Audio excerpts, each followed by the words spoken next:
ভালো আছি, বলো বাবা। চাকরিরা বেটা চলে গেছে, 42 বছর বয়স, তাহলে আমি মা, আমি ভালো থাকতে পারি? বার্ধক্য ভাতা পাচ্ছেন? হ্যাঁ পাচ্ছি, বার্ধক্য ভাতা না, ওটা লক্ষ্মীর ভান্ডার দিয়েছিল। হ্যাঁ পাচ্ছি। এসআইআর হয়েছে আপনাদের ওখানে? এসআইআর হয়েছে? কাদার উপর শুয়ে শুয়ে মানুষ করেছি, বড় করেছি। আমার ছেলে ক্যারাটি খেলে জিতে এসছে 3-4 জায়গায়, সেই সব সার্টিফিকেট এখনো রয়েছে, বেল রয়েছে।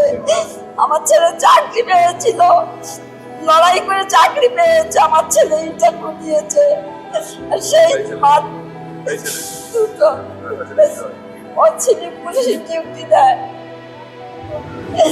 সরকার কি জন্য কি করছে জানি না। আমার ছেলে মরে গেল, চিকিৎসা করলো না, অথচ কত টাকা নিল।